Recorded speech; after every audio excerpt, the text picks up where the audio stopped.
Hello, everybody. I am Claire Kiss from the International Renewable Energy Agency. On behalf of IRENA, as the focal point for Energy of the Marrakech Partnership, I would like to thank our energy stakeholders, the high-level champions, and all of you for being here today for the COP27 Energy Action event. With that, I would like to introduce our Master of Ceremonies, Ms. Wangari Muchiri, the Director of the Africa... Sorry.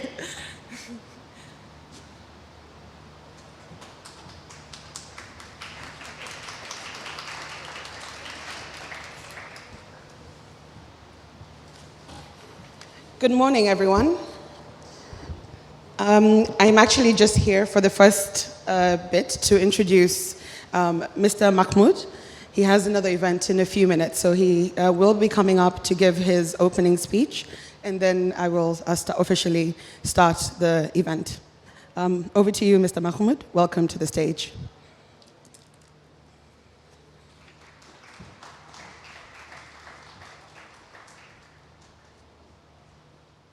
Right. Good morning. Thank you so much for the opportunity to share with you some ideas on this very important topic that I think is taking the most of the required funding for climate action. Each report, regardless of the authors, when we're talking about cost and mobilized finance for climate action, all those issues related to dealing with just transition towards better, cleaner, dependable, sustainable, accessible, affordable energy is basically responsible for the bulk of funding. The report that COP26 and COP27 presidencies commissioned Nick and Vera Songwe to do had very interesting figures about energy transformation with needs of around $1 trillion of external finance. This is after taking care of the requirements of the advanced economies, the members of OECD, and China, assuming that China and the OECD can take care of themselves. So the external support is around $1 trillion. I know that others may have different figures. We have been getting lots of these updates from different sources, but what I like about the $1 trillion is basically considering the gaps of funding for developing economies and emerging markets with other related targets of sustainable development and their needs fully covered. Looks like a conservative figure, but this is 10 times more than that smaller figure that we all fail to see them flowing as they should from the advanced economies to developing economies since 2009.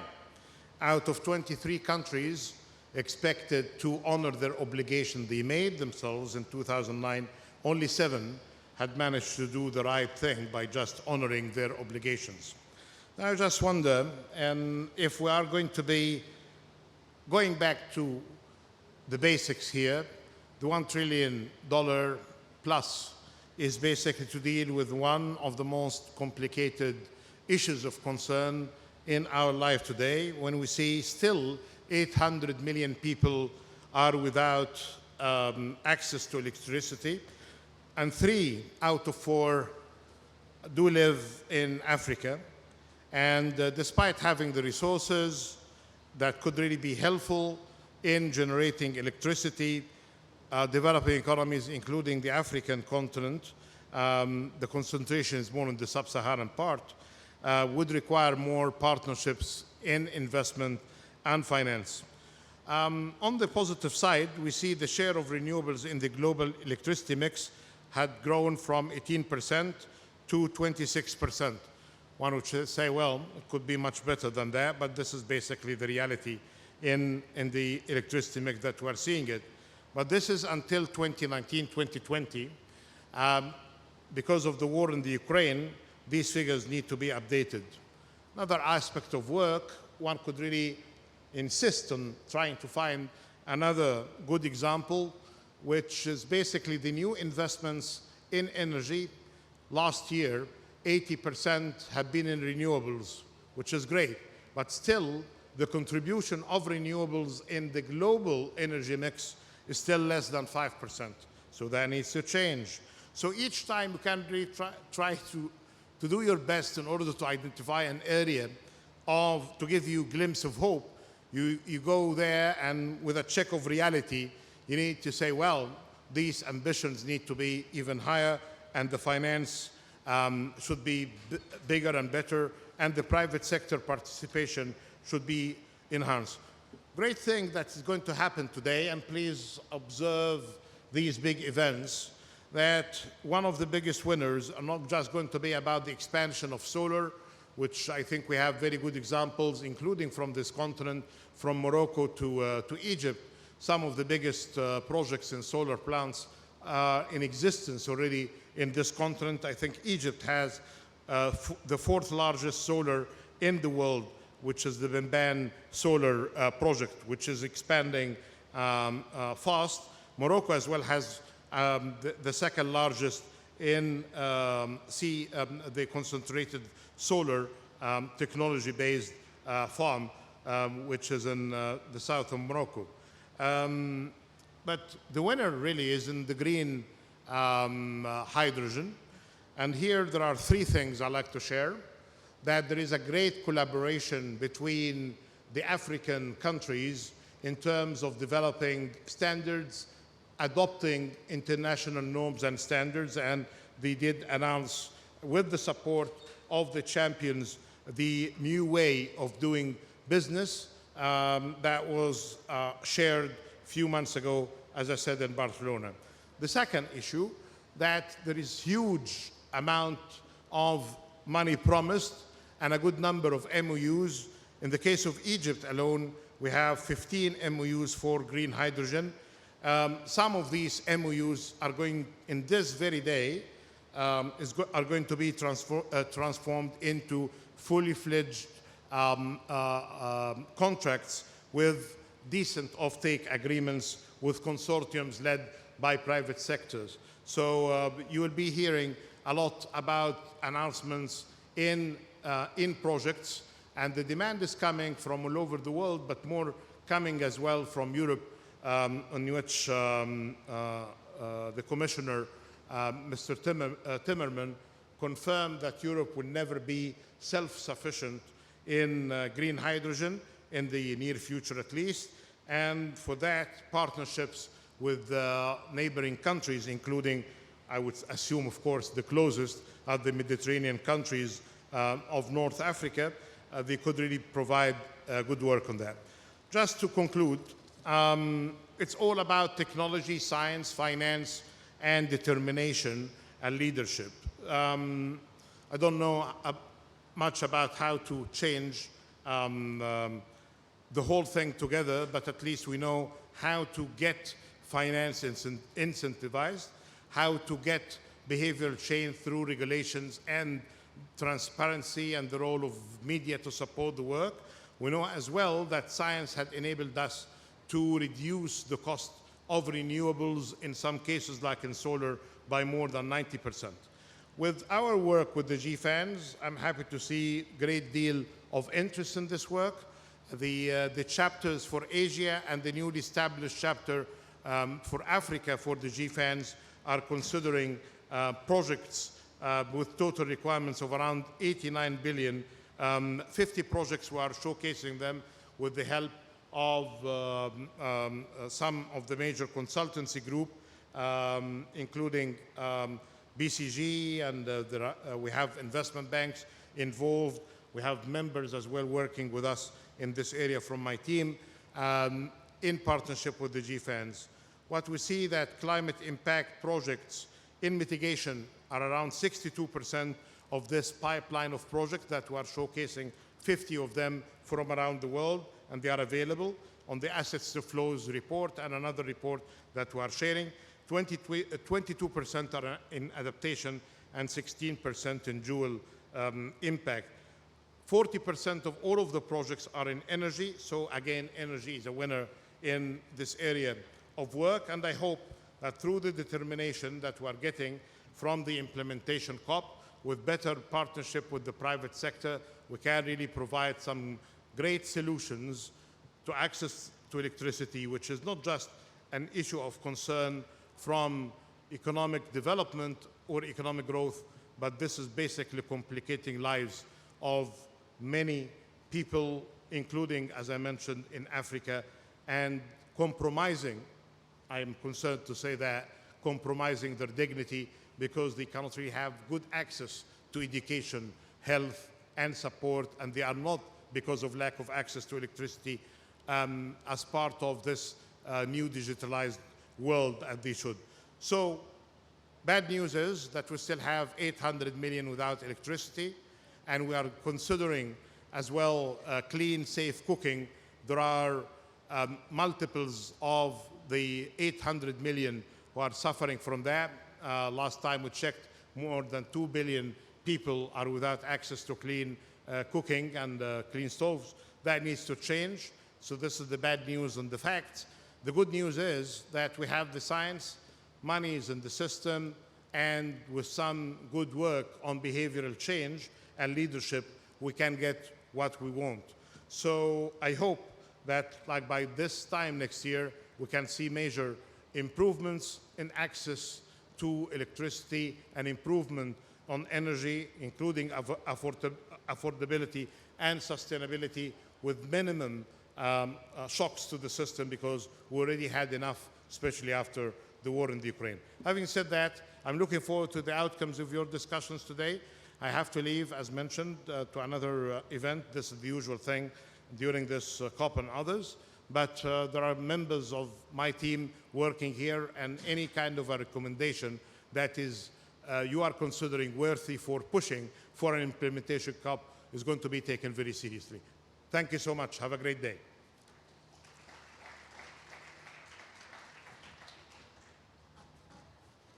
Thank you so much, Dr. Mahmoud Muhildin. We really appreciate your opening comments, and we do excuse you for your next event. Good morning, everybody. My name is Wangari Mushiri, and I'm going to be your MC today. Thank you so much for attending this very exciting event on energy, and specifically renewable energy, hosted by IRENA and the Climate Champions. And we look forward to a very engaging conversation today. I want to start off by just telling my story about how I ended up in renewable energy and what really it has meant for me. So I work for the Global Wind Energy Council, and I'm the head of Africa. And as you know, Africa has some of the best resource in the world.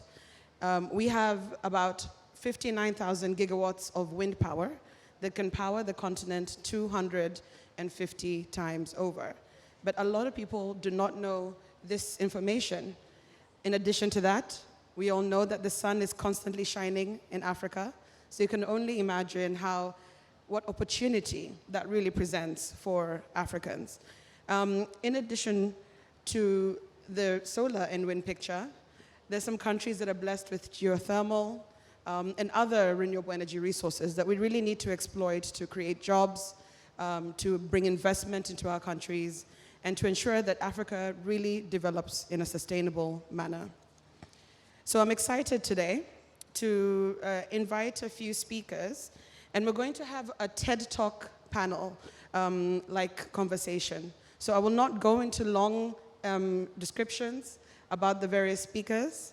They're all very distinguished guests, and we encourage you to check on their website, check on our website. I think the link will be put up on the screen at some point. We would like to first start with the first four speakers, and I'll ask them to come on stage and join me and take a seat as I invite them. So we would like to first start with Gerard Reinstad, who is the CEO of Reinstad Energy. Welcome. Raquel Moses, CEO of the Caribbean Climate Smart Accelerator.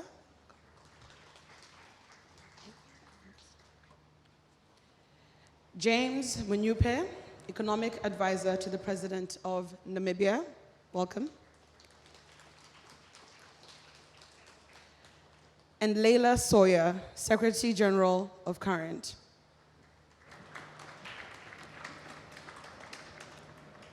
While I have the first 4 panelists on stage, I would also like to invite my dear friend and the only other Revolutionaries Award winner, apart from myself, Eduarda Zogby.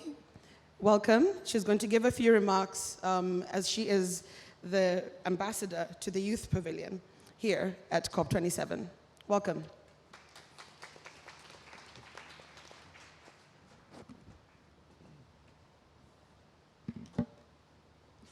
Hi, everyone. Well, I'm Eduarda Zogby. Thank you so much, Wangari, and thank you for everyone for being here today.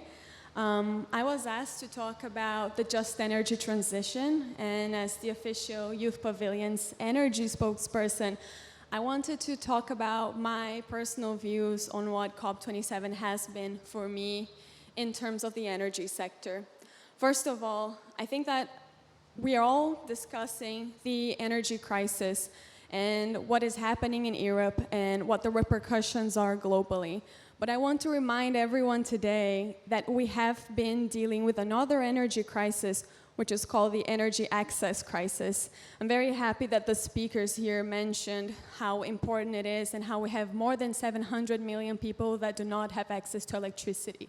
And according to the International Energy Agency, for the first time in decades, we're going to increase the number of people that lack access to electricity. And I think that one of the most important things when it comes to a just energy transition is having a people-centered approach, is thinking what is happening to the most vulnerable people affected by climate change. And I'll give an example. When it comes to the energy crisis and with the renewable energy revolution, I've heard so much of what's happening with the shortage of critical minerals. But we're worried about the market, we're worrying about supply and demand, but what about the people? What about the indigenous communities in Chile that no longer have access to water because of lithium mining? I just really want to ask all of you to think about this, and when a youth representative comes here to the stage to share their views, we not only want to ask for climate justice, energy justice, but there are 3 very important things that youth everywhere are advocating for. The first one is skills training. Young people are hungry for energy knowledge. They're very capable. We, as Student Energy and as part of other youth-led organizations working with energy, we go to college, we do our masters, we're more than prepared to enter the energy workforce, but we still are underrepresented. And I think that we need more organizations to partner with us so that we can really disseminate energy knowledge. It's a very hard field to understand, and if you want more people like myself to be in decision-making positions, you have to make interventions as soon as possible. You have to go to the places that need green jobs to train young people and work with them. Secondly, young people ask for funding. Funding not just for energy entrepreneurs and for our projects, because $1,000 can go a long way in the global south. I have friends working that all they need is a working computer to do the impact that they want to do, because they're already doing everything for free. They're already consulting communities, they're already installing solar panels, but they need basic things that with a few $1,000s can make a difference between a project working and not working. And funding for education. Access to education, and especially access to education for girls and young women, is a huge challenge in most countries.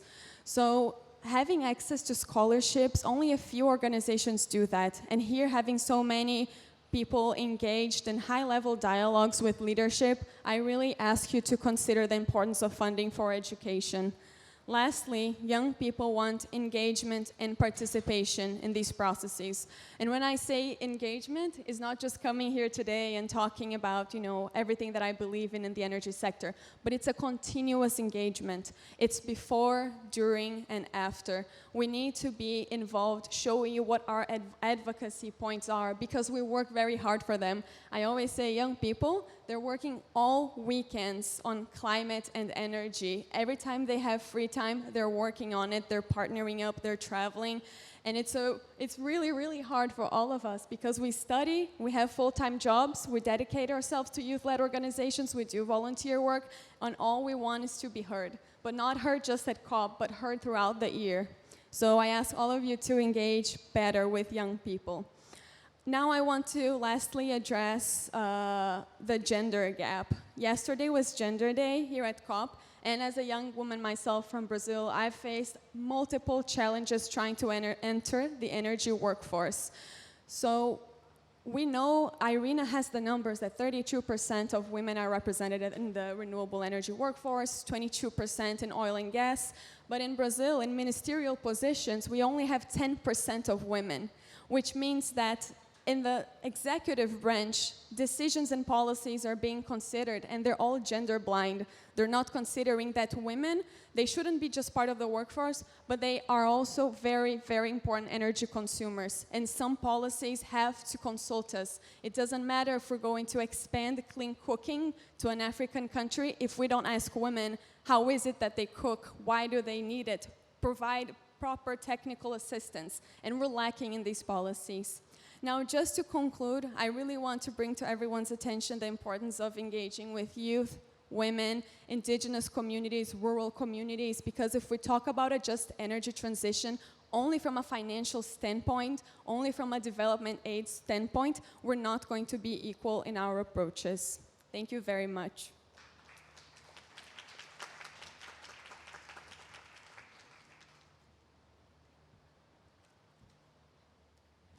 Thank you so much, Eduarda. We are now going to start with a series of speakers. I will not come up on stage after to introduce each of you, so please go ahead in order of our running schedule, and we look forward to hearing about your amazing initiatives. Thank you.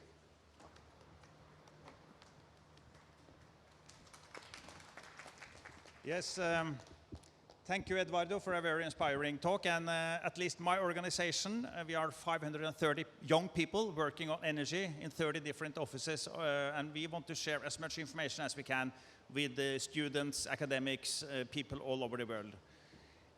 Yes, so today I will share with you in a brief talk, are we likely to reach 1.5 degree? And to answer that question, you need a lot of details. So I will start with a very complicated slide. If you look at the next slide, this is how we look at the global energy system. So on the left-hand side, you see the 10 different sources of energy. You know, that is renewable energy, solar, wind, hydropower, geothermal, biomass, nuclear, and it's coal, oil, and gas.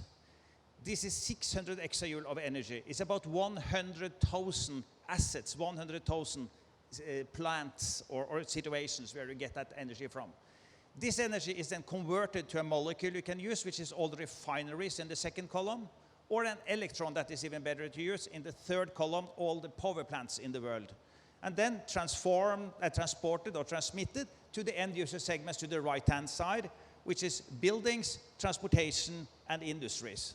So we are describing all of this energy system and trying to find the optimal path for the future, where you every year in every country to 2100 have enough energy for the population. So of course you can understand this is a lot of work to balance all of this. And you can optimize this system with respect to have the lowest possible investments and operational cost, but also the lowest possible emissions. So you can use this as a big equation set, and I will show you a few of the solutions now. So let's look at one solution first on the next slide. So here you see the global energy consumption all the way from 1965 to 2100, 135 years. And you can see how oil, gas, and coal has been dominating until today. When we are almost at the top, you see that, valley of COVID just there. But going forward, we see that it's very good economic reasons now for solar and wind from the top, solar and wind, to take over, simply because it's a better and cheaper energy form. And that automatically will then push oil, gas, and coal out of the market. So we see solar wind, hydropower, geothermal, biomass, and nuclear, pushing out oil, gas, and coal from the market. Looking at the next slide, we look at how this energy is carried to the end user. And electricity is today 20%, in 2050, 60%. So electricity will take over, the whole world will be electrified. Looking then at the next slide, we can see how energy accessible to the end user segments. Again, with the same primary energy, but the gray part here, that's very important to understand. This is the energy losses, meaning heat losses to the environment. Because every time you burn a fossil fuel molecule, 2/3 of that energy is lost as heat losses to the environment instead of used for work, if work is the purpose. So all the end user segments will have increasing access to energy, even if you have reduced primary energy consumption in the world. So looking at the next slide, the scenario you just now looked at will deliver 650 gigaton of emissions until net zero in 2056. And that is, according to IPCC's budgets, 1.6 degree global warming. But we have also solved it for all the different decimal degrees of global warming going forward. So look at the next slide. You can see 12 different scenarios. All of them, we have developed a detailed view on how oil, gas, coal is balanced with wind and solar and batteries and geothermal, etc. So why do I believe in that we can reach this 1.6 degree scenario? Well, then we have to look at the different technologies. So looking at the next slide, we see that we need to look at 35 gigaton of if you move on forward, that we need to remove. So how can we remove that? Well, this is technologies that are already very mature and ready to be under implementation. So the first is the electrification or renewables in the power system. Solar, wind, and batteries will remove 10 gigaton. Then road will remove 5 gigaton. Already these technologies are very competitive. Then on the industry side, on the houses, electric and solar will take away 3. And on the industry side, we have electrification of industry takes away 3, hydrogen 2, biomass and circular industry 2 each. And then in the end, it's aviation and shipping that is maybe harder to abate. And finally, CCUS. So this is going to deliver a 1.6 degree global warming, which I think is the most aggressive plan we can see, but we think that this is quite likely.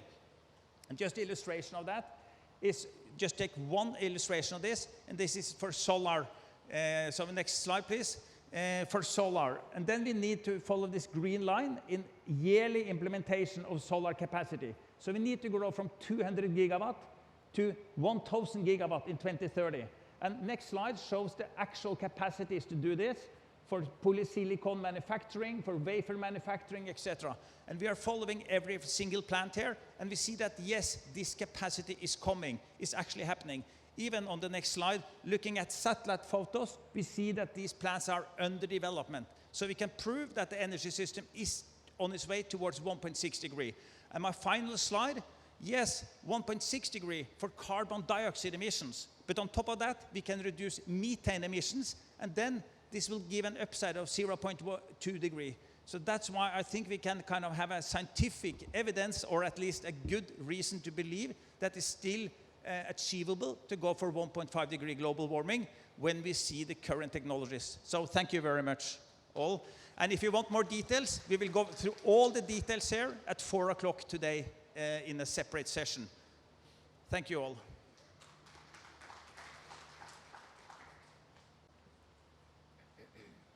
Good morning. Good morning. In the Caribbean, when we say good morning, we expect you to respond. Good morning. We say it to random strangers in elevators, and so when you see when somebody says to you good morning randomly, I bet you it's a Caribbean person. My name is Raquel Moses, and I'm the CEO of the Caribbean Climate Smart Accelerator. And I'm going to tell you a little bit about, well, let me ask you first, who's been to the Caribbean? All right, and the rest of you have heard about it, yes? Are you sure? Okay, good. When you think of the Caribbean, what do you think about? Sun, sea, sand, beauty? Do you think about hurricanes? Do you think about devastation? Do you think about losses? Yeah? Maybe, maybe not. But that's what we're experiencing. So I'm going to tell you a little bit about how I ended up in this line of work. I was head of Microsoft for Trinidad and Tobago, and I had a baby. And my husband and I were talking about how do we prepare for college, 18 years, college is really expensive. And then the IPCC report came out saying that unless we changed how we did things, we had 12 years left of business as usual before the damage was irreversible. And I said to my husband, I said, when this baby starts sleeping through the night, I am not going to be able to sleep thinking about you and I planning for something that's 18 years out, and this thing that is happening in 12 years, and I'm not working on it. So, this is now my new life's purpose. So enter the Caribbean Climate Smart Accelerator, and what we do is we coordinate with governments and private sector to put together deals to advance the energy ambition, among other things, so the conservation and energy and climate ambitions of the region. And we represent 28 countries. And one of our goals is 90% renewable energy for the region. So in doing that, we're looking at things like offshore wind, we're looking at waste to energy, we're looking at solar, we're looking at floating solar. There are all kinds of solutions because the region is really varied. At the moment, we have about 17% implementation of renewables. Chasing a goal, many countries are going after 100. There are a few countries that are going after 50%, but we have very aggressive ambitions, and not just because it is one of the areas of the most concentrated high cost per kilowatt hour, which we are, but it's also because when it comes to climate mitigation, despite the fact that we don't have a lot of carbon emissions, we understand the need to go towards 1.5. It is an imperative for us. We want to lead by example. And so when we're talking to companies about, offshore wind, and we're talking to countries about battery storage, and we're talking to countries about floating solar, and Dominica and the Eastern Caribbean is very geothermal in nature. The region has 25 gigawatts worth of geothermal potential.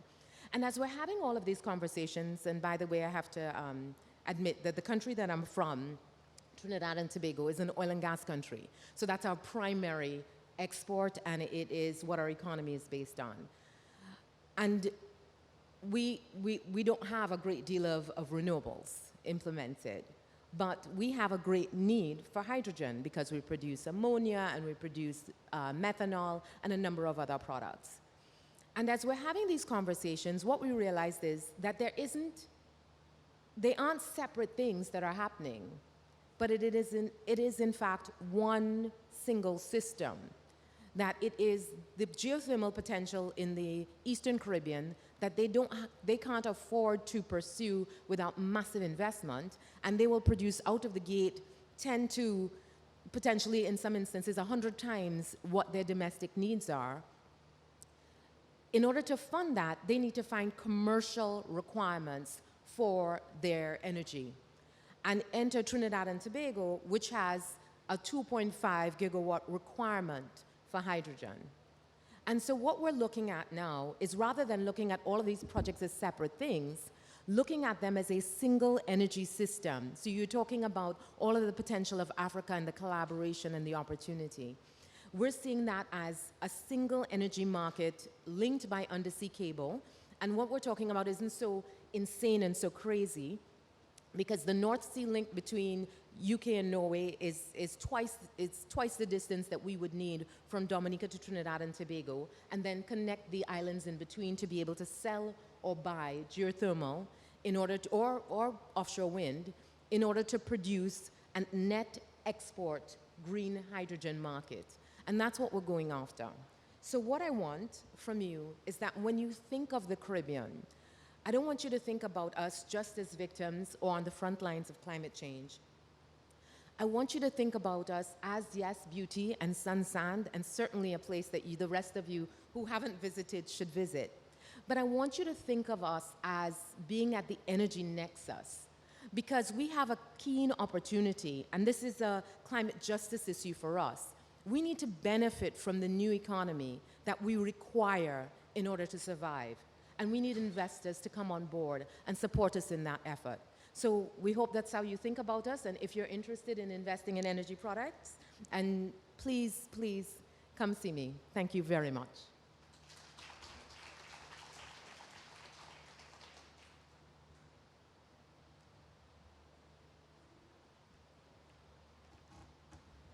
I'm so glad Raquel went before I did. Because if I start talking to you about what Namibia wants to do with hydrogen, at least it won't sound so crazy. So my name is James Mnyupe. I'm the Presidential Economic Advisor in Namibia, and I'm actually glad to see one of ours in the audience today, Philip. Wave to everyone. So Philip runs a bank. So when we want to finance all of the stuff I'm going to talk about, you should go and talk to Philip as well. So what are we trying to do in Namibia? So maybe just some context. Namibia is a tiny country by many measures. It's 2.5 million people. Our GDP is about $12 billion US on a good day, depending on the exchange rate. And we are also the second least populated nation in the world, which means we're a big nation in some instances. We have about 824,000 square kilometers to share with you. So that means we have a lot of space. We also have some of the best solar and wind resources in the world. Solar capacity factors exceeding 30% in many places. Our offshore wind generation potential is 700 gigawatts. But our grid is tiny. Installed capacity of about 650 megawatts, and we really just consume about 4.5 terawatt hours. So in terms of emissions, we really are a very, very tiny emitter. But our proximity to Africa's largest emitter, and in fact, the world's 13th largest emitter, is a strategic opportunity. So Namibia imports most of its electricity, about 60 to 70%, from the Southern African power pool. And that makes us extremely vulnerable to climate change, because not only do we import electricity that actually is generated by coal-fired power stations, our largest generation asset is actually a hydroelectric power station, which means when we have droughts, we get hit twice. Our country relies a lot on agriculture, and so half of our fully employed people are in that sector. And then at the same time, we end up paying extremely elevated prices for the energy that we'll import from our neighbors. So what do? We came to realize that we could mobilize the renewable energy potential beyond what we would ever need as Namibia. When we looked at the world and its ambition to decarbonize hard-to-abate sectors, we saw an unprecedented opportunity. And so we crafted that into a President's Socioeconomic Recovery Plan and very quickly ran a global tender. And we received about 9 proposals from 6 developers to build a multi-gigawatt green hydrogen project using the renewable energy resources in our country. The project, as we speak, is about $13 billion in terms of whole-of-life capex. 6.7 gigawatts is the predicted installed generation capacity, and the project should be able to produce about 18 to 20 watt terawatt hours and make 300,000 tons of green hydrogen or 2.1 million tons of green ammonia. So whichever way you look at it, it's a game changer for the country, and certainly a project we could never deliver on our own. But through really meaningful partnerships from the European Union, who just announced a financing facility of about 500 million euros, the German government, whom we're working with very tactically to secure offtakes and pricing certainty so that the project is more bankable, that obviously helps Philip deploy capital into a project that actually has an offtaker and they're willing to give you price visibility. It's an exciting prospect at the list. It's put Namibia really on the global stage, literally. And we're then looking to actually serve 300 million people in SADC versus the 2.5 million people by selling excess electrons into the grids, into the Southern African power pool that we pull electricity from, but also selling molecules into South Africa possibly, where they obviously produce a lot of fuel from coal. At the same time, we can sell molecules to 700 million Europeans and to reduce their propensity to, of course, warm the climate, which obviously impacts us disproportionately. So that's the main story. That's the A game. What I've put up on screen for you today is the revolutionary potential of the A game. Namibia will be producing a lot of clean energy that will be curtailed, and we plan on capturing that and feeding that into our grid. That, of course, will make us energy independent, but importantly, it'll start helping us attract energy-intensive industries, such as the one that we're putting up on screen, and this is an iron ore mine. And so, long story short, we then now stand the opportunity to actually become a green manufacturing hub in Africa, a far cry from the energy importer that we are today. And we've put together a blended financing infrastructure fund that will help us raise the money to actually do that. So if you're keen on talking to us about how we can scale significant financing and capital to put these projects into a bankability stage, we're very happy to chat to you soon hereafter. Thanks for the opportunity. Cheers.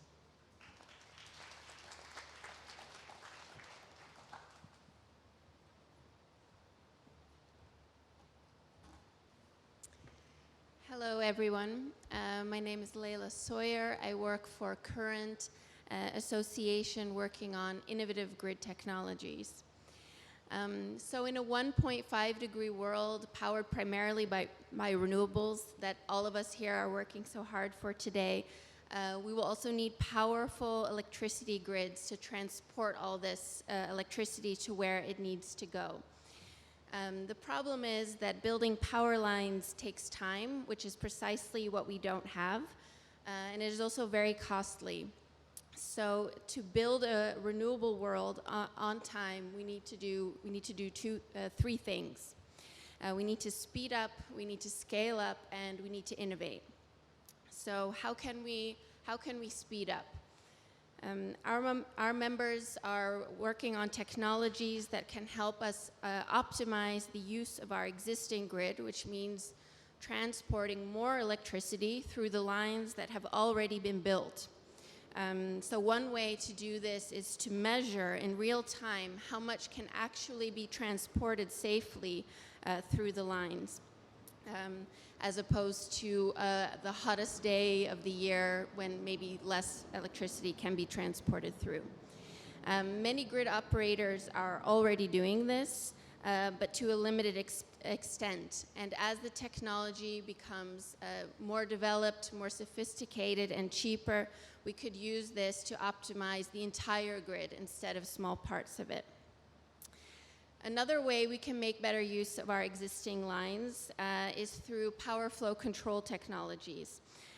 Because of the laws of electricity, some lines may be congested while there is a parallel line that still needs space, still has space. So by redirecting the flow of power, we can transport more electricity without actually building new lines. And the main thing is that solutions like this can be implemented much faster and much cheaper than building new power lines and can buy us time until we can build more power lines. So secondly, we need to scale up. So this means being transparent and learning from each other. Imagine where the medical community would be today if every country decided to do their own research from scratch instead of learning from each other. Many of these technologies are already very mature, and they've already been tried and tested, and we can't spend a decade going from pilot to pilot in every country and from sandbox to sandbox. Last but not least, we need to further innovate. So in order to have a fully decarbonized global economy, we need to consider new technologies for transmission and distribution. There's simply not enough copper in the world. New innovative transmission technologies, for example, based on superconductors, are being developed as we speak and can carry several times more power in a smaller surface area and at lower voltage levels than conventional copper-based cables and at no losses, or at much less losses. So to transport 1 kiloamp over 1 meter, superconducting cables require 150 times less raw materials than conventional power cables, and also require less infrastructure, materials, and space. And this is not science fiction. Superconductors are already in operation in demonstrator sites at distribution level in Chicago and Essen, Germany. We still need to demonstrate superconductors at transmission level. But this kind of innovation is absolutely crucial to support a fully decarbonized economy by 2050. So in short, what I'd like to leave you with is we need to speed up, we need to scale up, and we need to innovate. Because our time is short, our natural resources are limited. The open space we have to build on land and on sea is valuable. So let's use our time and our resources and space as efficiently as possible. Thank you.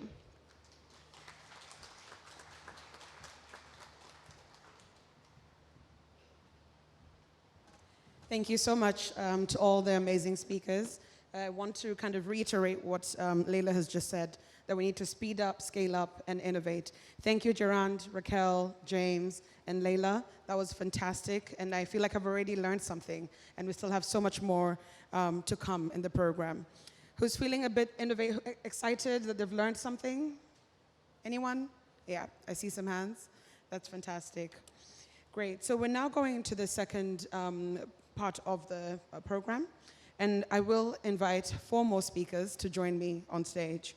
I'd like to invite Irene Karani, Director of Africa of the Children's Investment Fund. Welcome.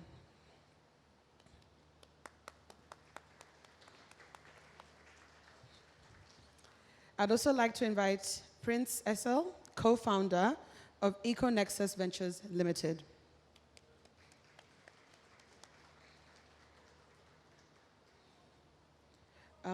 Welcome Dr. Maria Niera, Director of the Department of Public Health and Environment, WHO.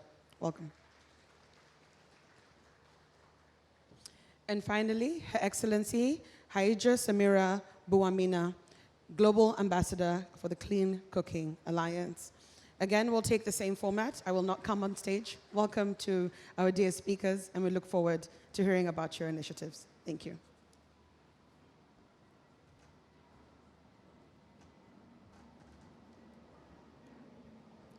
Good morning, everybody. My name is Irene Karani, the Africa Director for Climate from the Children's Investment Fund Foundation. And I'm here to talk about a just energy and equitable transition. How do you make that work? Jumpstarting change in uncharted waters is extremely challenging. A just energy and equitable transition model is unproven globally at this point in time. Who will take the risk? Who will catalyze the first financing for this? And this is where philanthropy comes in. The Children's Investment Fund Foundation took the risk in South Africa and supported the establishment of the Africa Climate Foundation to support the government of South Africa in decarbonizing their economy, which is heavily fossil fuel dependent. But questions are still abound. Will it work? It's too expensive. It is too complicated. And of course it is. Nobody has taken this path before. But supporting local institutions, supporting high ambition plans by Global South countries, supporting economy-wide transition. This is what is going to be the game changer when it comes to transitioning out of a fossil fuel economy into a renewable and green pathway. And it is because of this that philanthropy on Friday last week decided that the momentum still needs to keep going and announced a $500 million commitment for the next 3 years for countries in the Global South. We still want to take the risk. South Africa is the first one. We have Indonesia, we have Vietnam, because we cannot lose the momentum to decarbonize. We cannot lose the momentum to crowd in financing from multilaterals and other development partners in saving our planet. And the money, the 500 million, is not to replace government financing. It is not to replace multilateral financing. It is in addition to. Because if we are simply replacing, we are simply repurposing the money already committed. And this is not going to work. We need to decarbonize at a fast rate, at a pace that the country can handle, using the local institutions that are in that country, because that's the only way it's going to work. And to sustain the momentum until we get to where we want to get to. And so philanthropy is leading the way, and we are mobilizing our partners globally, nationally, everywhere to join in crowdsourcing financing, both from the public and the private sector, from DFIs and everywhere. Because countries in the Global South will require all the assistance they can to get through decarbonization. Thank you very much.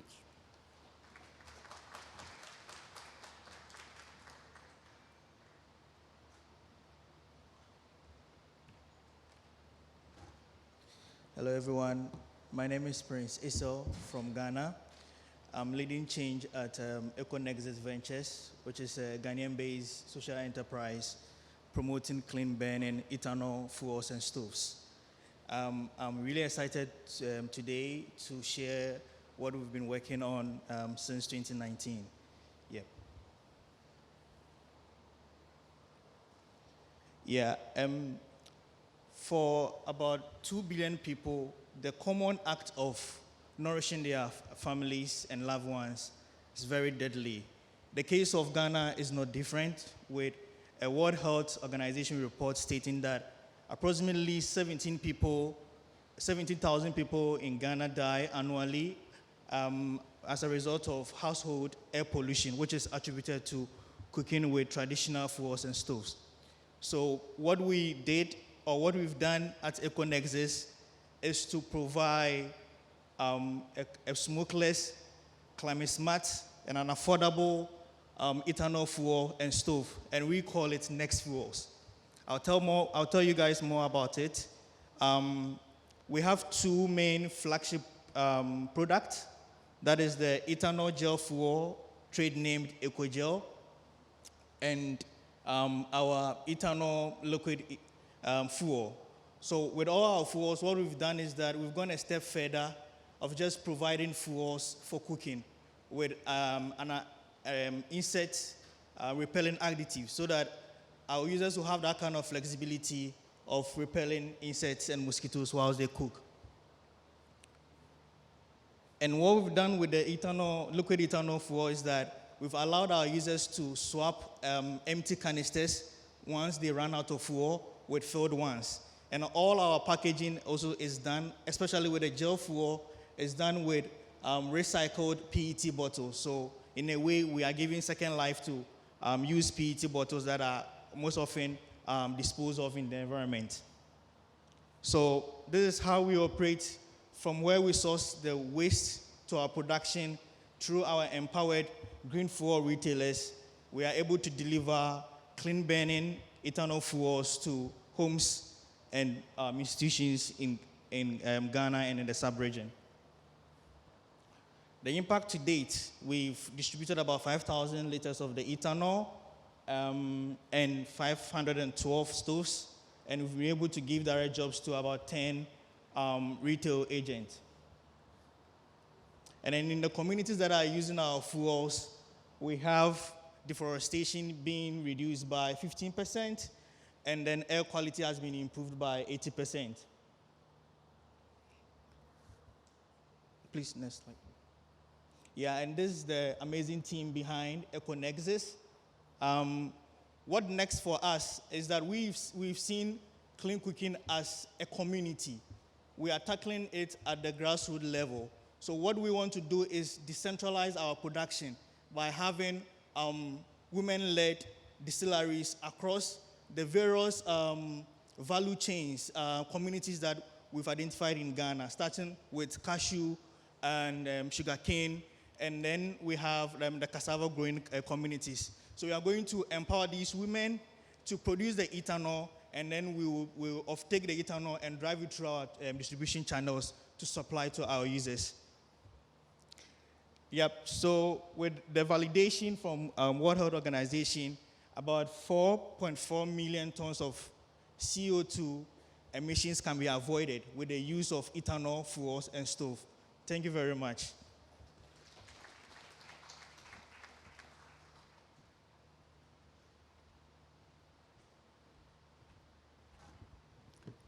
Good morning, everybody. The acoustic is very bad, so I will use the microphone like this if you allow me. I am Maria Neira. I work at the World Health Organization, and I've been trained as a physician. So I'm a medical doctor, and what I would like to use these 5 minutes with you is to do something which I think I do the best, be a doctor. The doctors start with diagnosis, and this is the diagnosis that the health community is feeling at the moment. Every year we have 7 million premature deaths, 7 million premature deaths caused by exposure to air pollution. Where is this air pollution coming from? Most of the pollution is coming from the combustion of fossil fuels. So our diagnostic is that we have the agent responsible for those 7 million deaths that are occurring every year. In addition to the deaths, we have our hospitals full of chronic diseases like asthma, as obstructive chronic pulmonary diseases, as lung cancer, as strokes, as heart attacks, caused by the exposure to this polluting air that we are breathing every day. Second part of my diagnosis, if we go to Africa, a very, very high percentage of healthcare facilities, of clinics, of hospitals in Africa, they do not have access to electricity for performing the basic medical performance that we need to achieve at the healthcare facilities, or when they have electricity, is not reliable. What do we need electricity at the healthcare facilities? I don't think I need to explain it to you, but if you need a representation, we needed to keep a refrigerator functioning, to keep a vaccine. We needed for an oxygen concentrator that can save the life of a child if it's needed. We needed to keep the minimum of a surgical intervention, to sterilize, to have light, to be able to provide the minimum basic medical services that we are supposed to do. It's not the first time that in my career as a medical doctor, long time ago, I have been forced to take care of a woman delivering with a kerosene lamp. This is absolutely unacceptable in 2022, but it's still happening. As I say, more than 50% of the healthcare facilities in Africa do not have access to electricity or is not reliable when that exists. On the other hand, you will hear as well that we have energy poverty at the household level. Half of the world population is cooking or heating their houses like in the Stone Age, still with an open fire. And all of that generates pollution that ends up in our lungs. So this is the diagnosis.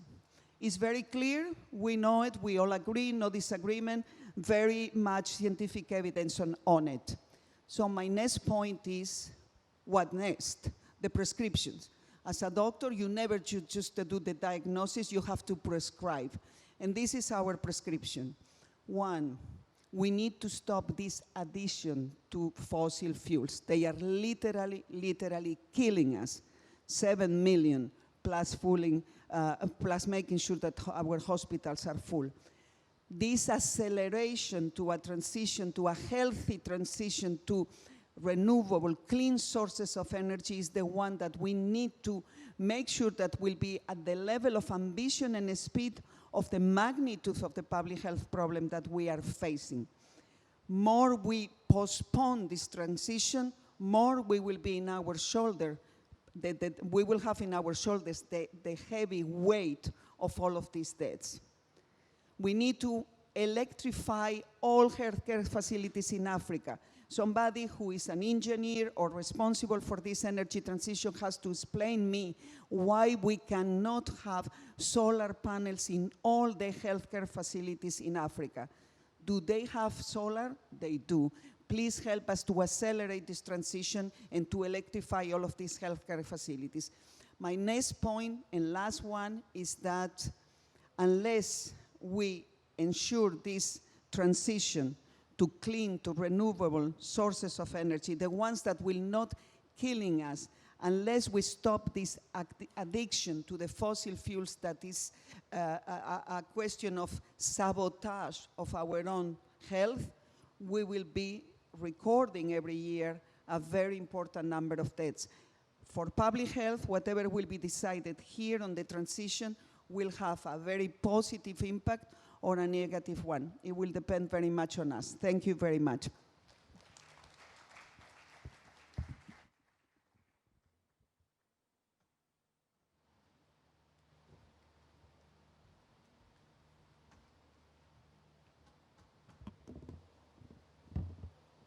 Thank you, Maria.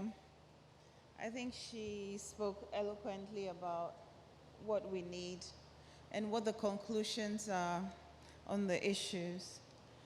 The topic for today is game changers for accelerating global energy transition. So we're talking about the big things or the important things we need to do. The need for change required and the agreed upon things by governments, international organizations, development partners, civil societies, and individuals. The fact that we continue the clean cooking solutions access conversation at each of these fora on climate and energy speaks to how integral it is to the achievement of the Sustainable Development Goal 7 and others. Research from the International Institute of Applied Systems Analysis and Climate Analytics highlights that we remain far off track in achieving universal access by 2030. And without increased efforts, 2.1 billion people globally will still lack access to clean cooking by 2030. Reducing cooking emissions is critical to limiting the global temperature rise to 1.5. Reaching net zero emissions globally by 2050 is a critical goal, and this hinges on the unprecedented push towards clean cooking by 2030. Greenhouse gas emissions from non-renewable wood fuels for cooking amount to about 2% of global emissions, which is on par with emissions from aviation, shipping, and 50% of black carbon emissions come from household energy use, while 27 to 34% of wood fuel harvested globally are from non-sustainable sources. And the impact of household air pollution, as Dr. Nera said, is devastating on women especially, and girls and children. We're clear in our advocacy as to our goals, particularly by 2030. We're also very clear on the policy, financing, and technology options available to us. With all the compelling evidence and appropriateness, and as was mentioned earlier, a lot of the technology is mature, so we shouldn't be in testing phases right now. Research by the Clean Cooking Alliance indicates that high efficiency stoves can achieve a 30% to 60% reduction in fuel use, that's fossil fuel use. Now, the need for transformative investment decisions should not be lip service by governments and global leaders, but it must be backed by the urgent need to act now.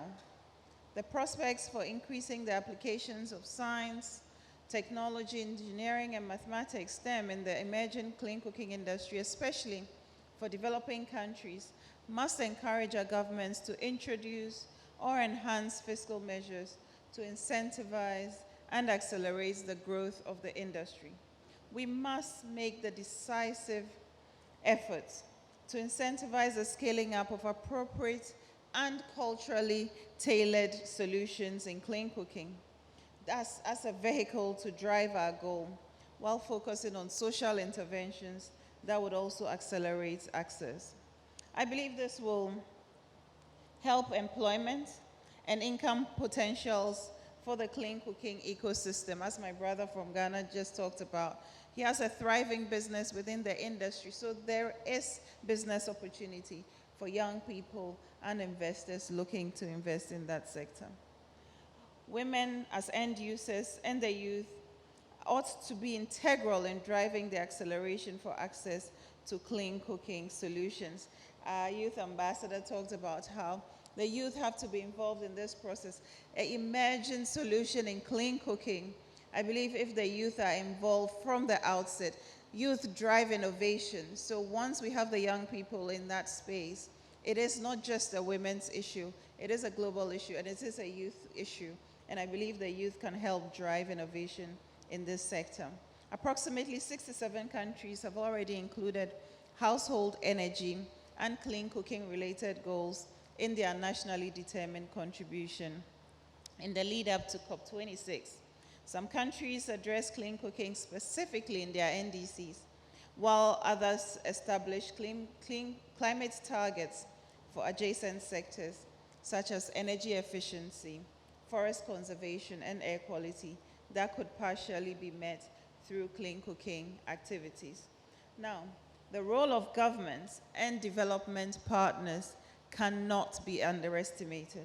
In Ghana, for example, through the World Bank, the government is providing 540,000 households with LPG cook stoves.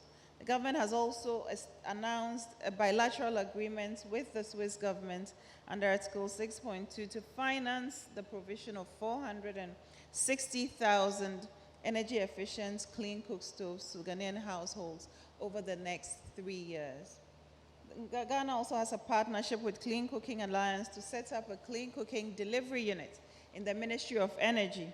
This is within the framework of the Delivery Units Network, which is a global initiative of the CCA. The delivery unit will provide critical technical and investment resources to accelerate growth and scaling up of clean cooking solutions. Now, sister governments in Kenya, Uganda, and Rwanda have also equally made significant gains from the application of financial and policies or financial investments measures that have stimulated growth and scaling of clean cooking solutions across Eastern Africa. So globally, financial commitments, however, for clean cooking and the high impact countries reached $131,500,000 US, and that was in 2018. While this is the highest amount since 2013, it still falls critically short of the required investment levels. There is growing evidence that expanding clean household energy for cooking, heating, and lighting is important to tackle global priorities such as improved health, equitable economic development, and environmental protection, as well as gender equality. Clean cooking solutions are critical to women's health, education, and productive activities, and is strongly related to reducing poverty and social inequalities. So what this means is that clean cooking solutions is an enabling springboard for achieving universal access to clean energy, and most of the SDG goals. So, to wrap up, in order to reach full access to clean cooking by 2030, around 280 million each year need to gain access, and this means 5 times more investments in this sector. Without the necessary finance to support policies, clean cooking could become unaffordable for about 470 million people by 2030 if the post-pandemic recovery is slow. I therefore call for more funding and action to be taken to integrate clean cooking solutions in the broader global energy transition as a springboard for accelerating universal energy and clean access. Thank you so much.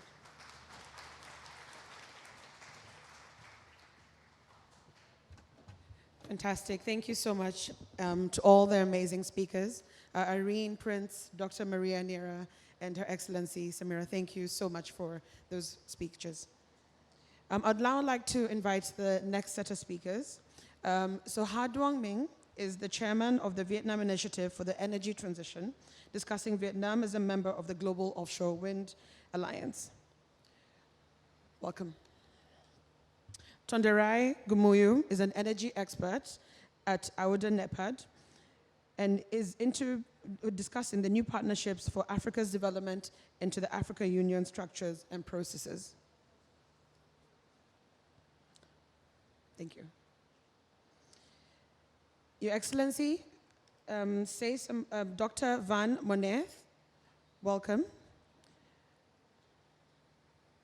Director General, Policy and Strategy of the Ministry of Environment in Cambodia. Thank you so much, and over to you.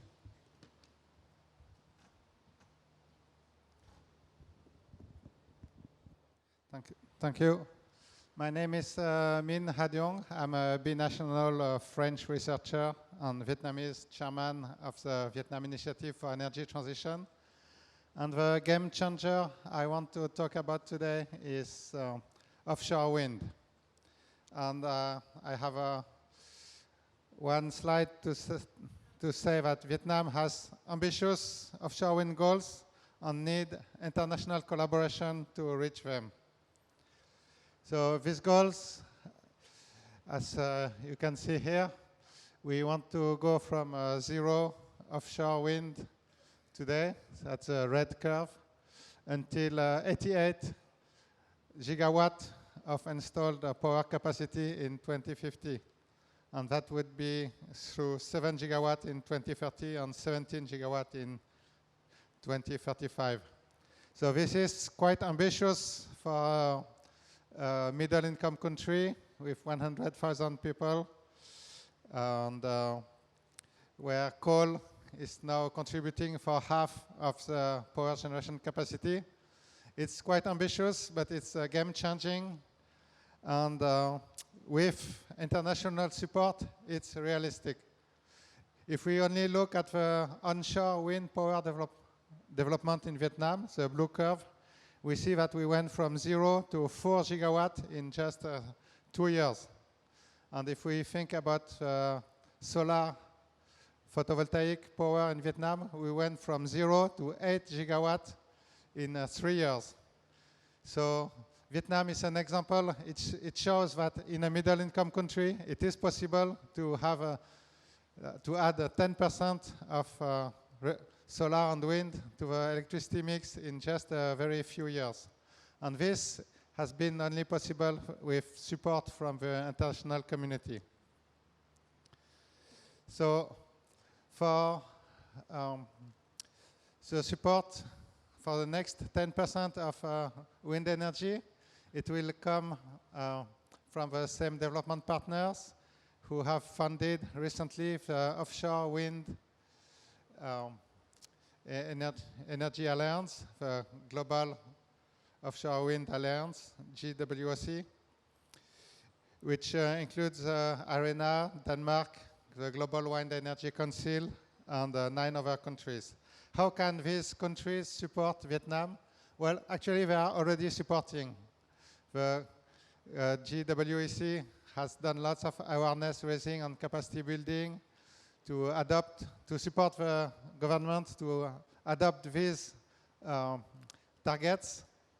The Denmark government has collaborated with the ministry in charge of energy to elaborate the more detailed technology planning. And all the other countries, US, Japan, Germany, France, are also collaborating with technical support, financial support, and capacity buildings. So in conclusion, with the international community and the Global Offshore Wind Alliance, Vietnam can reach its very ambitious goals for offshore wind power. And this is a good example that international collaboration works. It is possible to accelerate the energy transition. Thank you.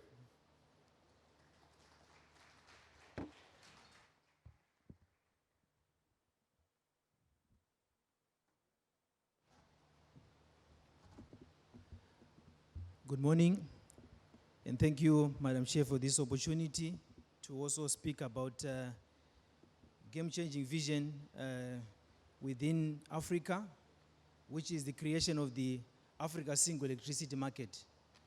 So within the Agenda 2063, which is a framework with set priorities and aspirations for the continent, where we are saying what is the Africa that we want. So we've codenamed the Africa that we want. Within that framework, the AU has endorsed the vision to create a single Africa electricity market. So it will be, when it starts functioning, it will be one of the greatest, one of the biggest markets on the continent, looking at the geographical size.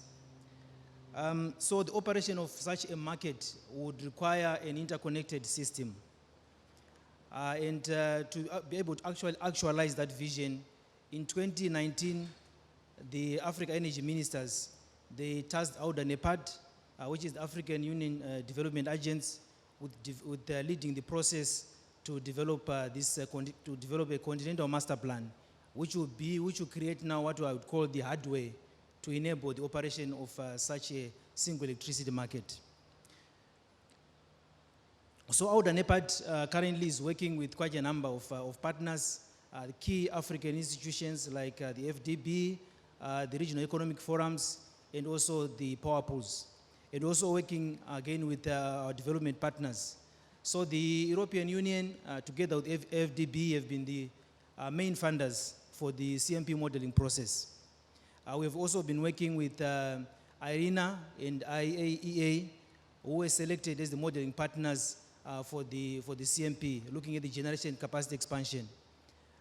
So the process has been ongoing, and currently we are busy with the generation capacity expansion. So IRENA is also quite involved in that process. So the CMP is designed to provide a strategic roadmap for connecting the 5 power pools in Africa. We have got the 5 regions in Africa: the Central Africa region, the Southern Africa region, the Eastern Africa region, West Africa region, and also the North Africa region. So to be able to operationalize this single electricity market, you would need to have these interconnections across these regions in Africa. There have been quite advanced, let's say, efforts already to connect some of these regions. For example, between EAPP and SAP, which is Southern African Power Pool, there's already a project that is quite advanced in its development to connect the East African Power Pool to the Southern African Power Pool. There are also other ongoing efforts to connect other regions to the other regions. So this is quite progressing. Then in terms of the renewable energy resources in Africa, I think many studies have been conducted already, which review the vast and diverse resources that we have got in Africa, whether it's geothermal, it's onshore wind, offshore wind, solar. In Africa, the solar is very good. In some regions where they've developed, let's say, where they've put in quite a lot of installed capacity, when you compare those regions with the resources that we have in Africa we've got quite rich resources. So the question now is, these resources that are largely untapped, solar and wind, less than 5% has been tapped in Africa for electricity generation. So to be able to utilize these vast resources, what are the key building blocks? So to maximize utilization of these resources, this is where the Continental Master Plan comes in, where we need these transmission interconnectors to be able then to transmit power generated in the various regions in Africa to the other regions in Africa. So in Africa, you find that there are currently areas where you've got excess capacity, and then there are other areas where you've got deficit. But with the limited interconnectors across the continent, we are not really able to maximize the utilization of the resources currently at our disposal. So it's very important to then establish these interconnectors, which will then enable the use of the renewable energy resources. So what we have also observed is that in other jurisdictions where they are highly integrated, they've been able to increase the penetration of renewable energy resources. Europe, for example. So we are looking at Africa with these vast renewable energy resources, that interconnectors would actually be a springboard for utilization of these vast resources, whereby it will enable us to then increase the penetration of renewable energy resources. The preliminary studies that we have conducted so far are pointing us to this direction, where there is a reduction in CO2 emissions per capita in Africa by 2040, by around more than 50%. In just looking at currently the trajectory in terms of the plans that the power pools have for renewable energy integration, we are looking at reduction in terms of CO2 emissions per capita of more than 50%.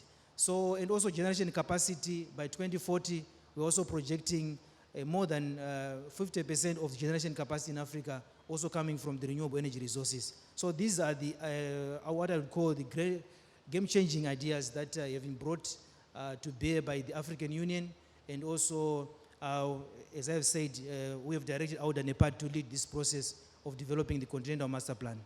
Thank you very much for your attention.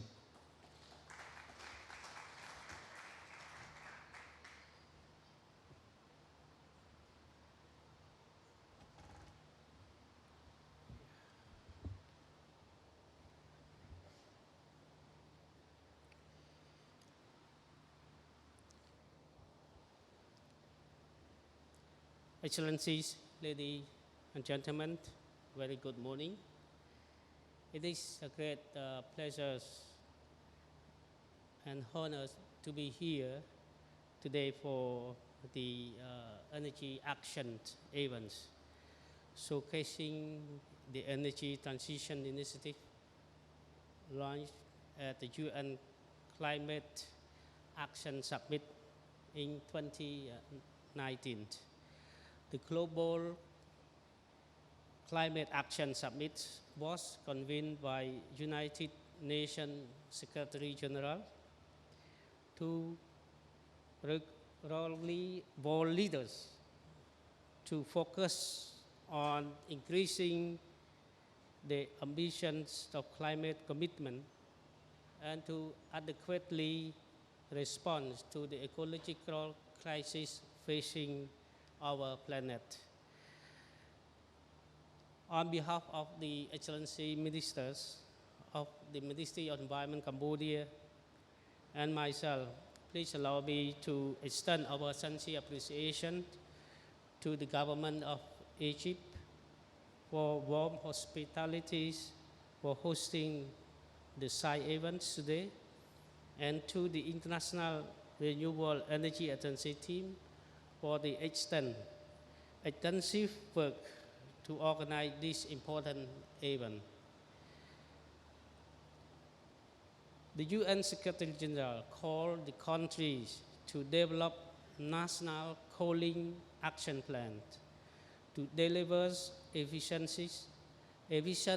and sustainable coaling and bring efficient life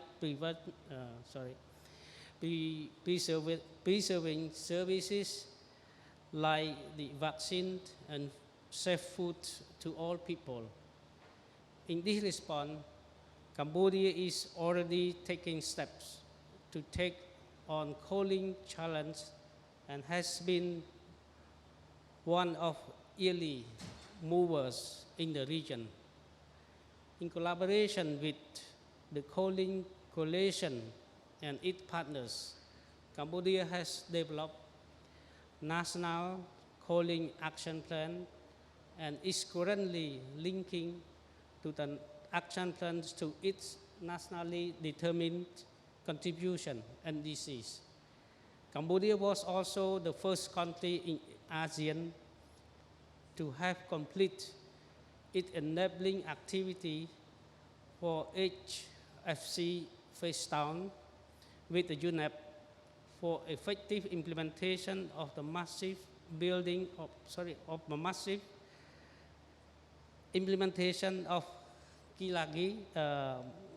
Kigali Amendment.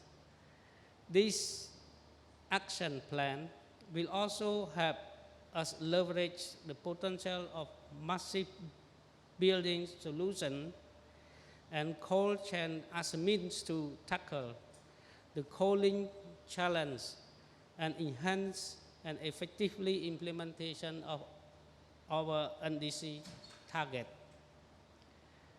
Coaling in Cambodia is not only about thermal comfort, but it is also about protecting vulnerable populations, keeping foods fresh, medicines visible, and workforce productive.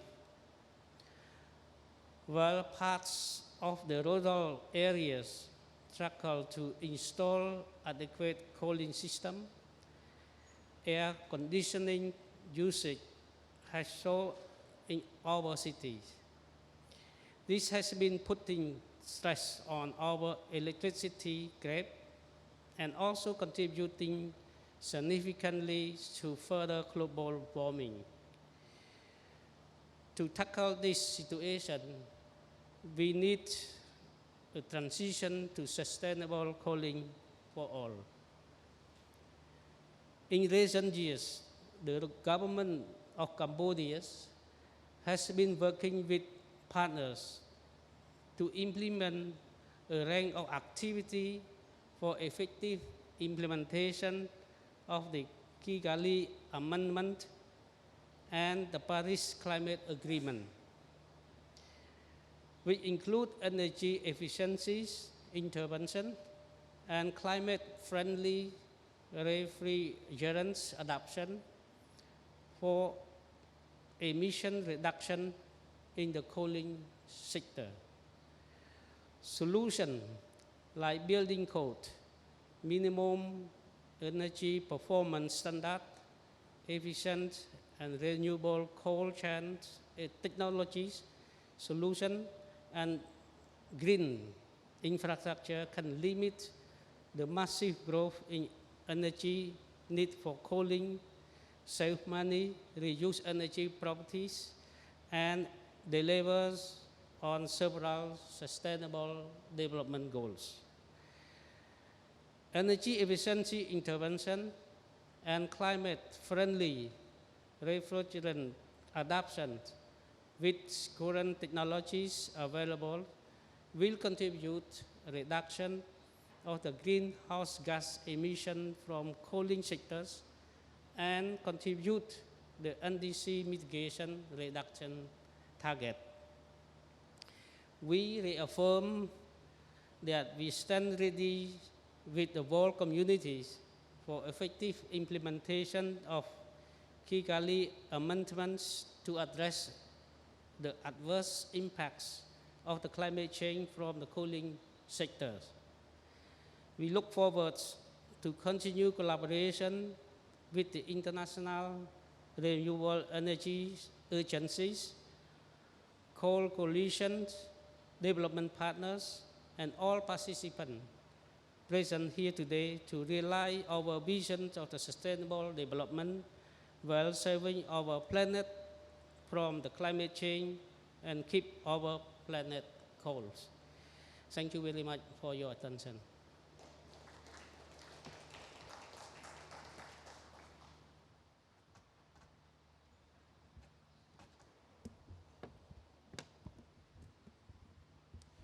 Thank you very much, Dr. Mnyerth, and all the other speakers, Tonderai, Hadwangmu. Thank you so much for joining us. I realized at the beginning of this that I promised to tell you a little bit about my story in regard to renewable energy. And it was one in 2008, as an 18-year-old, I heard about renewables energy because it really changed the face of my grandmother's house. And from seeing the conversations we're having today, the collaboration in all the countries, the learnings that we can learn from the South partnerships that we're forging, I think it's quite important because these are real issues that we all go through every day. We know what it's like to grow up without electricity. So it's important that we also take learnings from the different speakers, and I'm really inspired to see more and hear more from our upcoming speakers. So I'll start to introduce the last round of speakers for the Energy Action event. I will start with Sean Bradley, who's the head of the Secretariat for the Beyond Oil and Gas Alliance, which has grown considerably since it was launched at COP26 in Glasgow. Welcome. The second speaker is Alfonso Blanco Bonilla. Alfonso is the Executive Secretary at the Latin American Energy Organization, or LADE, and will talk more about regional integration and finance. Welcome, Alfonso, right on time.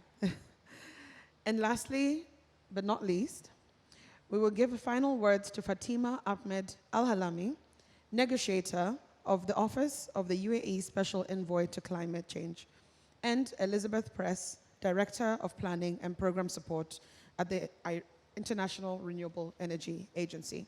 So welcome to both speakers. I think Elizabeth is not here yet, and Numer, so once they come, we will welcome them on stage.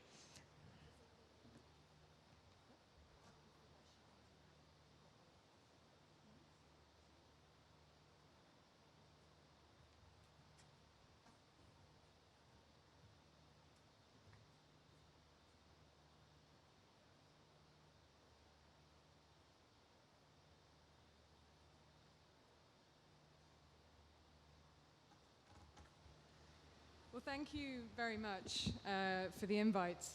It's great to have this spot among such an impressive lineup of speakers this morning. We have 5 minutes, so I will come straight to the point. What is BOGA doing that is game-changing? Well, the Beyond Oil and Gas Alliance is redefining climate leadership. The science is clear.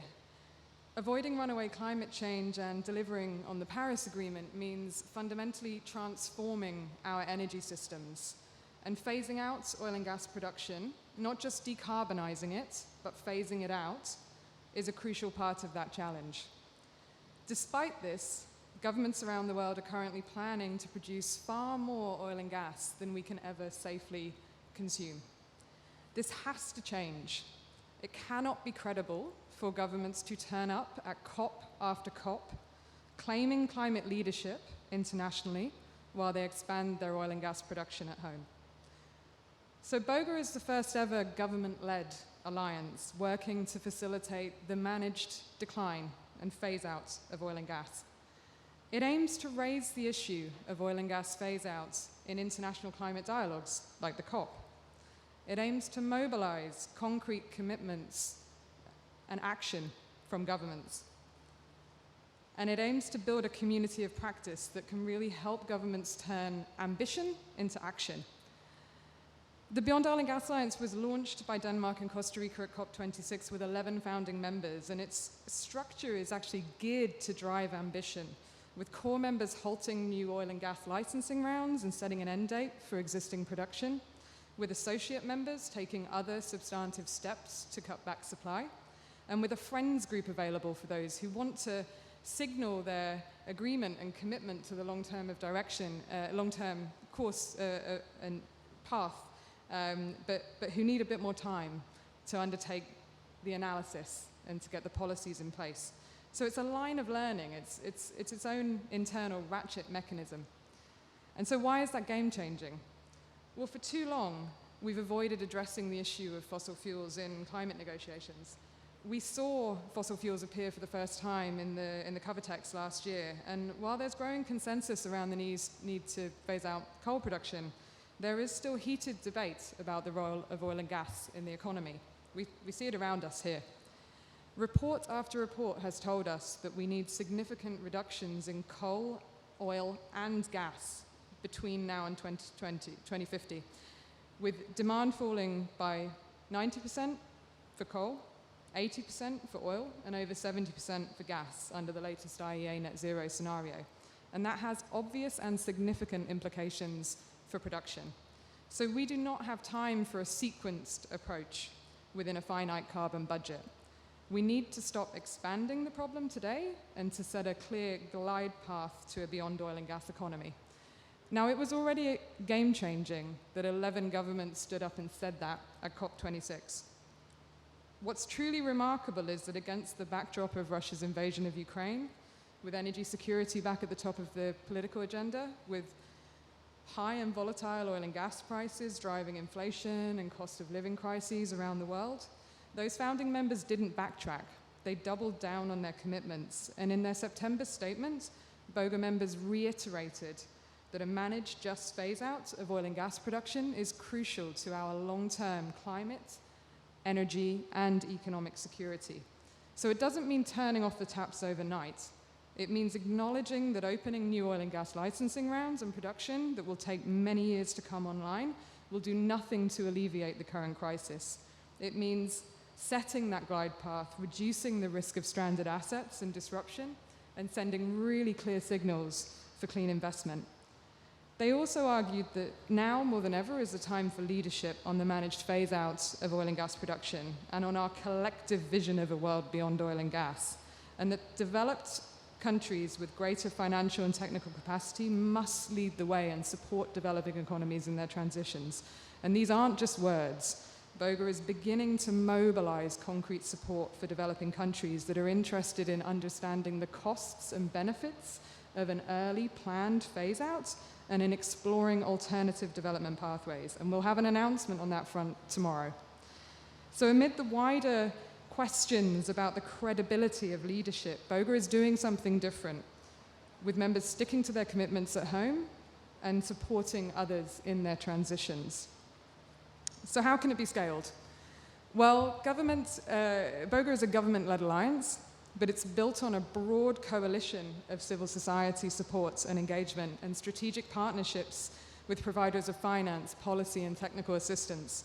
So the good news is you all have a role. From this small group of high-ambition first movers on phase-out, we're growing the membership. New leaders are coming forwards, and we're seeing interest from significant oil and gas producers beginning to emerge. We're working with the international climate, energy, and economic architecture to help normalize the discussion around phase-out, to make it part of responsible economic management. It's not radical, it's responsible. But we need more. We need more leadership, more engagement, and you can all help push for that. So if you're in government, particularly in an oil and gas producing nation, come and speak with us. If you're in finance in the private sector, think about how you're engaging with the oil and gas sector and whether you're advancing the structural economic transitions that we need. And if you're in civil society, keep doing what you're doing. Keep building the evidence base and pushing for the supply side measures that will help deliver an orderly, just transition. And finally, if you're in this room right now, show your support and come along to BOGA's side event tomorrow. For a stellar list of speakers, and as I said, a few announcements, Room 5, Memphis Room 115 tomorrow. We'll see you all there. Thank you.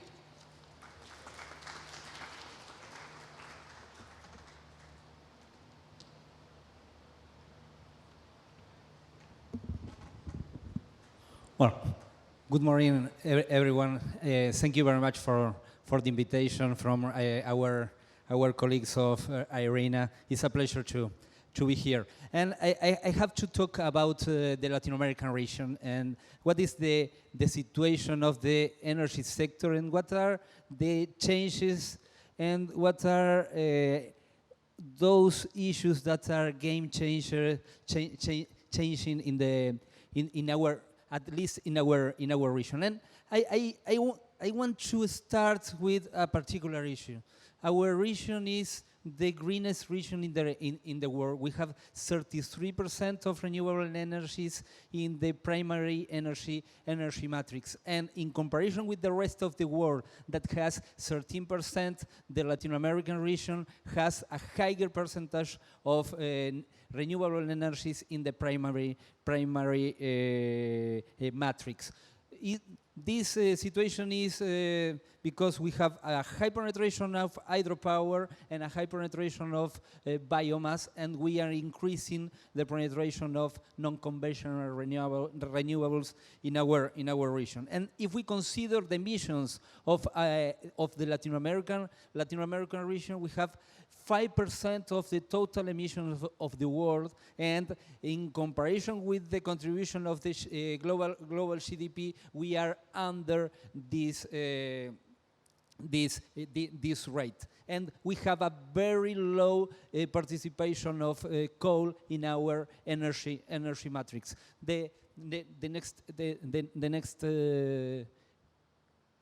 and the evolution of the installed capacity during the last period, our renewables are increasing in the participation, most based on wind and solar. And what is the situation of the region? The renewables are cost effective in our energy matrix, and we are incorporating the renewables under market conditions and under long-term purchase agreement, and that is the game changing in our regional strategy. Why? Because we have a very stable prices of the electricity in consideration with in comparison with the rest of the world, because we have long-term purchase agreement as a very important component of the electricity markets in the Latin American region. And in that sense, in the middle of the supply crisis in the rest of the world, the Latin American markets regarding energy prices didn't have the increase that we observed in other regions of the world. And an additional game changer in the renewability in the region is the use of the battery of the hydropower as a backup of the system in order to manage the high penetration of renewables in most of regional markets. We have countries with more than 70% of renewable energies, power generation, but the secret is the high penetration of hydro as a backup of the system, a battery of the system, and we are using the hydro in complementary with non-conventional renewable energies, and that is a way to manage and to dispatch the system very efficiently in using renewables, intermittent renewables, and hydro as a battery of the system. We have to know that Latin America has more than 75% of the installed capacity from renewables. That is hydropower capacity. And the role of the solar and the wind in the introduction of the management of electricity markets is give us the possibility to have more than 12 countries with more than 70% of renewables, and 2 countries with 100% of renewables in the electricity production. Next, please.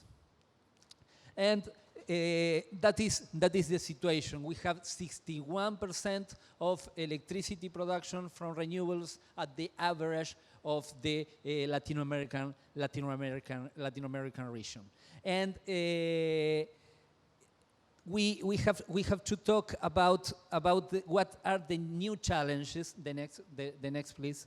What are the new challenges? That is the Relax initiative. We are trying to go further in that sense to increase the percentage from the 61% of renewables in the electricity production to 70% in renewables for the electricity production. What is the problem? That we have some countries that has 100% electricity production from renewables, and that there are other countries that has very low participation of renewables, most of them that are located in the Caribbean region of our Latin American and the Caribbean. We have 27 countries included in OLADE, including Central America, South America, and the Caribbean. But the situation in comparison with the different sub-regions are completely different, and we have to increase that effort in all the sub-regions of our Latin America. This 70% of renewables has an important challenge in order to obtain the flows of its investment in order to increase the participation of renewables. Because additionally to the baseline, we have to add more than 80 gigawatts of power generation of renewables, and that is an important challenge for our region. And we have good results, but an additional effort in order to increase the participation of renewables in the Latin American region. Thank you very much.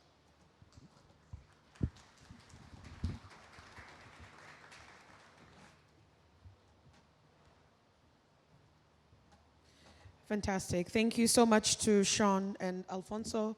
We really appreciate your comments and for really enabling us to understand what the Latin America market is looking like. I would now like to introduce again the last speakers.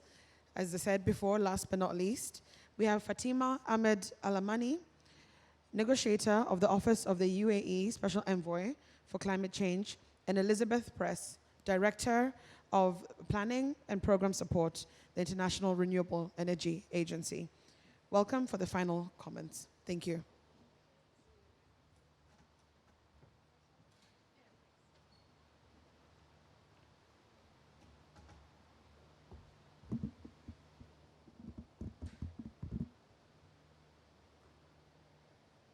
Excellencies, distinguished guests, ladies and gentlemen.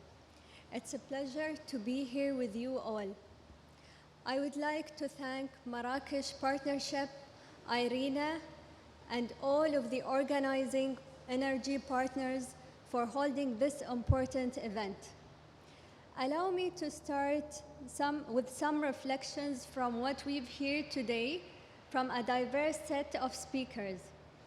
The global energy transition is complex and multifaceted, from financing issues to green hydrogen strategies to power system innovation to energy access to many more areas. However, it's clear that clean energy is a win-win for countries, and that a just energy transition is essential for delivering our shared climate goals under the Paris Agreement. The UAE is firmly committed to these efforts, especially for the most vulnerable, promoting adaptation co-benefits and engaging women and youth. For example, Masdar has launched different programs for youth capacity building, such as Youth for Sustainability, that is helping prepare the next generation of sustainable development leaders, aiming to reach up to 1 million youth by 2030 through blended learning and training. And under the Women in Sustainability, Environment and Renewable Energy, we have WISER program. We created a bold platform to empower young women to take leading roles in the global transition to a net zero future. Internationally, the UAE continues to work to accelerate renewable energy development, including here in Africa. Earlier this year, we launched Ittihad 7, UAE-led innovation program here that seeks to mobilize public and private funds to provide clean electricity to 100 million people in Africa by 2035. Last year, we partnered with IRENA to launch the Energy Transition Accelerator Financing Platform, which we have committed $400 million in funding towards the platform's goal of securing $1 billion. And just last week, Masdar signed MOU to develop a 10 gigawatts wind farm in Egypt, said to be one of the world's largest. As we progress into week 2 of COP27, we must continue pursuing higher level climate ambition, including in the energy sector. The UAE will look to build on outcomes here at COP27 and work with all parties to support practical solutions to speed up the global energy transition. In this sense, it is critical that we pivot towards clean, renewable sources while at the same time decarbonizing existing sources and investing in innovation. We look forward to working with all of you to accelerate a just energy transition, one that is practical, inclusive, and ensure a critical role for women and youth. Thank you very much.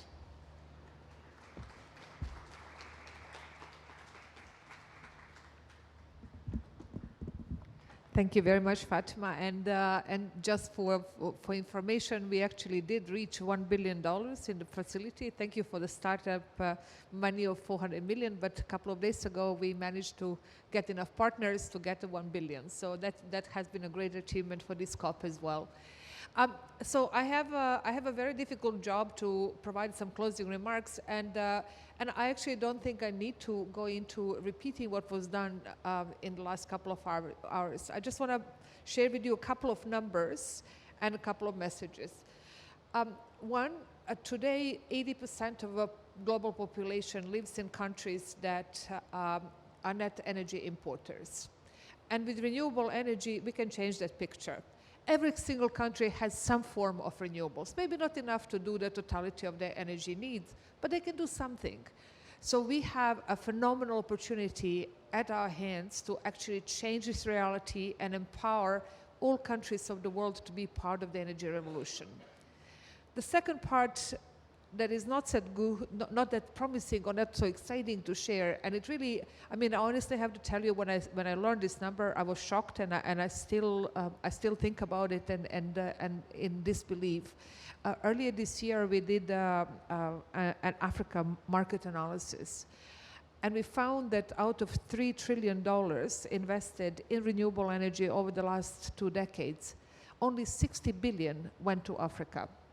And it honestly boggles the mind when you think the amount of resources that exist, the needs that exist, and the commitment and excitement that exists around renewables, that we haven't been able to shift the resources towards this continent that has so much and needs so much and wants to do so much.